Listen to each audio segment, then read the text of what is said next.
Hi friends, நம்ம last வீடியோவில் என்ன பார்த்துருந்தோன்னா டாடா சியரா வந்து டாடா மோட்டார்ஸ் புதுசாக லான்ச் பண்ணியிருந்தாங்க. அதனுடைய ஒரு டீட்டெயில்ஸ் ரிவ்யூ நான் கொடுத்துருந்தேன். இப்போ பார்த்தீங்கன்னா லேட்டஸ்ட்டான நியூஸ் என்னன்னு பார்த்தீங்கன்னா கிட்டத்தட்ட 70,000 புக்கிங் வந்திருக்கு டாடா மோட்டார்ஸுக்கு. இது ரொம்ப ஹியூஜ் ரெஸ்பான்ஸ்.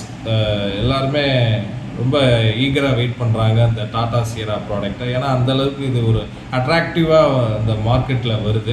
ஏன்னா ஒரு நல்ல ஒரு எஸ்யூவி ஸ்டாண்டில் வருது. ஆல்ரெடி நான் சொல்லியிருந்தேன், அந்த வெஹிக்கிளோட இன்ஜின்லாம் சூப்பராக கொண்டு வந்திருக்காங்க, நிறையா மெனக்கெட்டிருக்காங்க அப்படின்றதெல்லாம் நான் சொல்லியிருந்தேன்.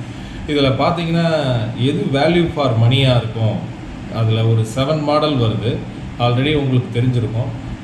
Smart, pure plus, adventure plus and accomplished plus. இந்த மாதிரி 7 மாடல்ஸ் வருது.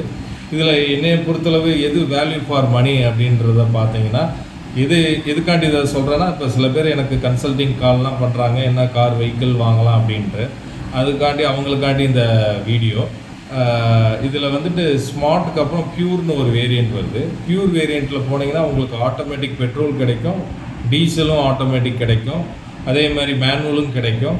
அது ஓரளவுக்கு பேசிக் ஃபீச்சர்ஸ் ஓரளவுக்கு உங்களுக்கு அதில் வந்துடுது. அது ஒரு வேல்யூ ஃபார் மணியாக இருக்குது. எக்ஸோரூம் ப்ரைஸ் பார்த்தீங்கன்னா ஒரு 14 lakhsலேருந்து 16 lakhs வரைய வருது. அந்த பியூர் வேரியண்ட்டில் வருது. இதில் இன்னொரு ஹைலைட்டடான ஒன்றுன்னா, இதில் பேனோராமிக் சன்ரூஃப் வராது. நான் நிறைய பேர்த்துக்கு சஜஸ்ட் பண்ணுறது, இந்த பேனோராமிக் சன்ரூஃப் கொஞ்சம் அவாய்ட் பண்ணுறது நல்லதுன்னு சொல்லுவேன். ஏன்னா கிட்ஸ் வச்சுருக்கிறவங்களுக்கு அது அன்சேஃபாக நான் அதை ஃபீல் பண்ணுவேன். அதனால் அந்த பேனோராமிக் சன்ரூஃப் இல்லாமல் அந்த பியூர் மாடல் வரையே தான் வரும். பியூர் ப்ளஸ் போயிட்டிங்கனாலே உங்களுக்கு பேனோராமிக் சன்ரூஃப் வந்துடும். அதுக்கப்புறம் எனக்கு மேக்ஸிமம் எல்லா ஃபீச்சர்ஸும் வேணும் அப்படின்றவங்க எதிர்பார்க்குறவங்க இதில் இப்போ பியூர் ப்ளஸ், அட்வென்ச்சர், அதுக்கப்புறம் ஒரு மாடல் வருது அட்வென்ச்சர் ப்ளஸ்னு. அது பாஸ் மோடலாக வருது. உங்கள் ஃப்ரண்ட் சீட் அப்படியே ஒரு பட்டன் மாதிரி ப்ரெஸ் பண்ணால் அப்படியே அது ஃப்ரண்ட்டில் போகும். நிறையா ஹெட்ரெஸ்ட்டு, அட்ஜஸ்டபிள் ஹெட்ரெஸ்ட்டு, நிறையா அதில் ஃபீச்சர்ஸ் ஓரளவுக்கு கவர் ஆகிடுது. அதே மாதிரி இல்லை எனக்கு இன்னும் கொஞ்சம் ப்ரீமியமாக வேணும், வென்டிலேட்டர் சீட்டு, முதுகுலாம் நனையாமல் இருக்கணும் அப்படின்னு ஆசைப்படுறவங்க அதுக்கு அடுத்த மாடல் அக்காம்ப்ளிஷ்டு போகலாம். என்னை பொறுத்தளவு பியூர் ப்ளஸ், எனக்கு பேனோராமிக் சன்ரூஃப் இருந்தால் பியூர் வாங்குறவங்க பியூர் ப்ளஸ் போகலாம். அட்வென்ச்சர் ப்ளஸ் வாங்குறவங்க இல்லை அதோட எனக்கு இன்னும் கொஞ்சம் ப்ரீமியமாக வேணும்னா நீங்கள் அக்காம்ப்ளிஷ்டு மாடல் போகலாம். ஆனால் அக்காம்ப்ளிஷ்டு ப்ளஸ் என்னை பொறுத்தளவு தேவையில்லை. அதே மாதிரி ஸ்மார்ட்டு சில பேர் வேணால் வாங்கலாம். பியூர் அட்வென்ச்சரும் தேவையில்லாத அந்த மாடல் ஒரு வேல்யூ ஃபார் மணியாக இல்லை. அதனால் அந்த மாடலை அவாய்ட் பண்ணுறது நல்லது. இந்த மாடல் உங்களுக்கு யூஸ்ஃபுல்லாக இருக்கும். நீங்கள் அதனுடைய ஃபீச்சர்ஸ்லாம் நீங்கள் செக் பண்ணி பாருங்கள். ஓரளவுக்கு நான் சொன்ன அந்த பியூர், அட்வென்ச்சர் ப்ளஸ் இதில் மேக்ஸிமம் உங்களுக்கு பேசிக் மாடலோட கொஞ்சம் நல்ல ஃபீச்சர்ஸ் எதிர்பார்க்குறவங்க பியூர் ப்ளஸ் கரெக்டாக இருக்கும். பியூர் கரெக்டாக இருக்கும். அதில் கொஞ்சம் இதாக போகிறவங்க அட்வென்ச்சர் ப்ளஸ் அது கரெக்டாக இருக்கும். பியூர், அட்வென்ச்சர் ப்ளஸ் ஒரு வேல்யூ ஃபார் மணியாக உங்களுக்கு இருக்கும். இது போக அடுத்து அவங்களுடைய Tata Harrier and Tata Safari 1.5 Hyperion engine வருது.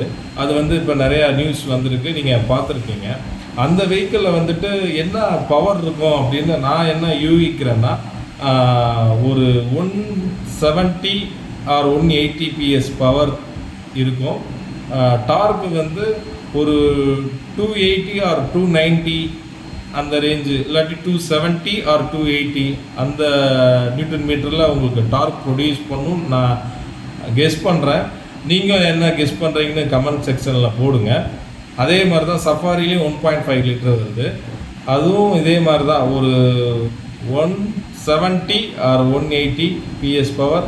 அதே மாதிரி newton metre 270 or 280 newton metre டார்க்கை ப்ரொடியூஸ் பண்ணணும்னு நான் எதிர்பார்க்குறேன். அதே மாதிரி அந்த பவரை கொஞ்சம் இன்க்ரீஸ் பண்ணால் தான் அது ஒரு பெரிய வெஹிக்கிள், கர்வ் வெயிட்லாம் ரொம்ப ஜாஸ்தியாக இருக்கும். அப்படின்னா தான் அதனுடைய பெர்ஃபார்மன்ஸும் நல்லாயிருக்கும். இந்த இன்ஜின் தான் இந்த ஃபீச்சர்ஸ் தான் போடுவாங்கன்னு நான் கெஸ் பண்ணுறேன். நீங்கள் என்ன நினைக்கிறீங்கன்னு கமெண்ட் செக்ஷனில் போடுங்க. இந்த வீடியோ உங்களுக்கு பிடிச்சிருந்துச்சுன்னா லைக் பண்ணுங்கள், ஷேர் பண்ணுங்கள், சப்ஸ்கிரைப் பட்டனை ப்ரெஸ் பண்ணுங்கள். தேங்க்யூ.